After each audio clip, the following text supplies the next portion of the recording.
ምን ይሆንልህ?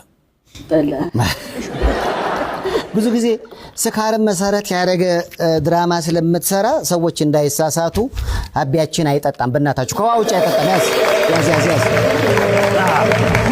ቀልድ ነው። አሁን 700,000 የነበረው የተከታይ ቁጥር በቀደም መተህ ትንሽዬ ነገር አብረን አወራና 800,000 ገባ።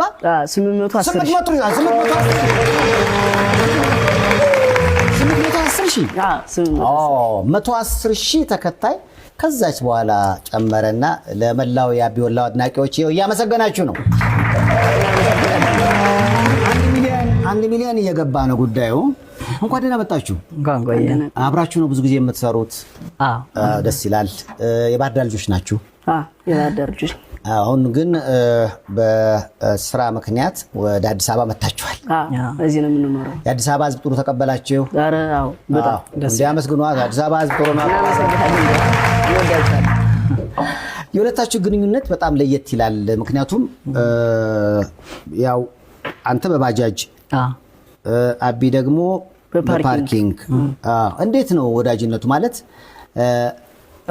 ሲያቆም ገንዘብ አልያዘም በቃ አልከው ወይስ እንዴት ነው? የተራ ምናምን አልቀበሉ። ተራም አስቀድሞ ነበረ። በዛ ነው ወዳጅነቱ የመጣው። እሱ ደግሞ ቆይቷል፣ ትንሽ ቲክቶክ ላይ ቆይቶ ነበረ።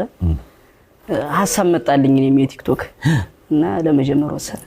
አሁን በጣም ዝነኛ ሆነሃል። ወደ ፓርኪንጉ አልተመለስክም። ኤርሚም ባጃጁ ላይ የለህበት። አሁን ምን እየሰራችሁ ነው ታዲያ ከቲክቶኩ ባሻገር? ከቲክቶክ ውጭ አሁን ምንም የምንሰራው ስራ የለም። ቲክቶክ ላይ ፕሮሞሽኖችን እየጠበቅን ነው እስካሁን የምንሰራው። ያኖራል ምንም። እኔ እንኳን ባጃጁን ባህር ዳር የነበረውን ባጃጁን ሽጬ እዚህ የሮቶ ጃኩዚ ምናምን ማጠቢያ ማሽን ገዝቼ እሱን ስራ ጀምሬያለሁ። አሁን ያው በዚሁ አጋጣሚ ከፈለጋችሁ አለ የሮቶ ማጠቢያ አለው እያለ ነው።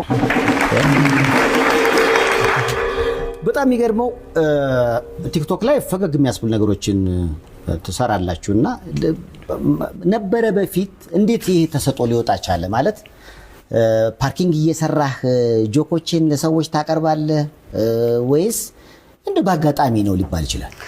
በአጋጣሚ አይደለም። እኔ ቤተሰቦቼ ያሳደጉኝ ጠላና አረቂ ትሸጥ ነበር ማዘር እና በዛ ነው የተነሳው። እኔ ከማዘር ከስተመሮች ጋር ትንሽ ግንኙነት ነበርኝ ከልጅነት የጀምረው ነው ያ ነገር።